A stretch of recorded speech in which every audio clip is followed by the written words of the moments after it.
मेरे प्रिय, सुबह तुम जैसे ही सोकर उठे, मैं तुम्हारे बिस्तर के पास ही खड़ा था। मुझे लगा कि तुम मुझसे कुछ बात करोगे। तुम कल या पिछले हफ्ते हुई किसी बात या घटना के लिए मुझे धन्यवाद कहोगे, लेकिन तुम फटाफट चाय पीकर तैयार होने चले गए और मेरी तरफ देखा भी नहीं।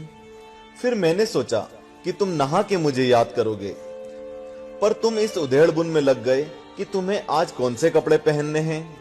फिर जब तुम जल्दी से नाश्ता कर रहे थे और अपने ऑफिस के कागज इकट्ठे करने के लिए घर में इधर से उधर दौड़ रहे थे, तो भी मुझे लगा कि शायद अब तुम्हें मेरा ध्यान आएगा, लेकिन ऐसा नहीं हुआ। फिर जब तुमने ऑफिस जाने के लिए ट्रेन पकड़ी, तो मैं समझा कि इस खाली समय का उपयोग तुम मुझसे बातचीत करने में करोगे, पर तुमने थोड़ी देर पेपर पढ़ा और फिर खेलने लग गए अपने मोबाइल में, और मैं खड़ा का खड़ा ही रह गया। मैं तुम्हें बताना चाहता था कि दिन का कुछ हिस्सा मेरे साथ बिताकर तो देखो, तुम्हारे काम और भी अच्छी तरह से होने लगेंगे, लेकिन तुमने मुझसे बात ही नहीं की।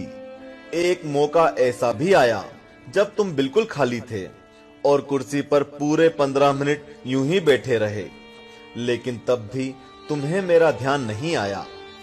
दोपहर के खाने के वक्त जब तुम इधर उधर देख रहे थे, तो भी मुझे लगा कि खाना खाने से पहले तुम एक पल के लिए मेरे बारे में सोचोगे, लेकिन ऐसा नहीं हुआ। दिन का अब भी काफी समय बचा था। मुझे लगा कि शायद इस बचे समय में हमारी बात हो जाएगी, लेकिन घर पहुंचने के बाद तुम रोजमर्रा के कामों में व्यस्त हो गए।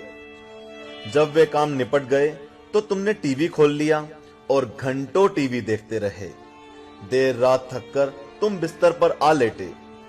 तुमने अपने पत्नी और बच्चों को शुभरात्रि कहा और चुपचाप चादर ओढ़कर सो गए।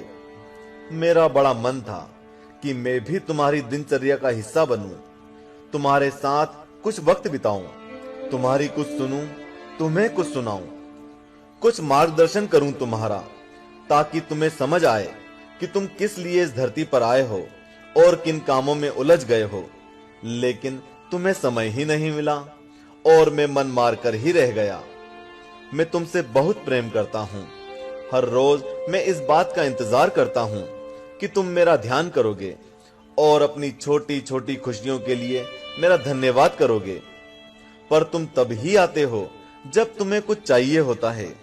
तुम जल्दी में आते हो और अपनी मांगे मेरे आगे रखकर चले जाते हो।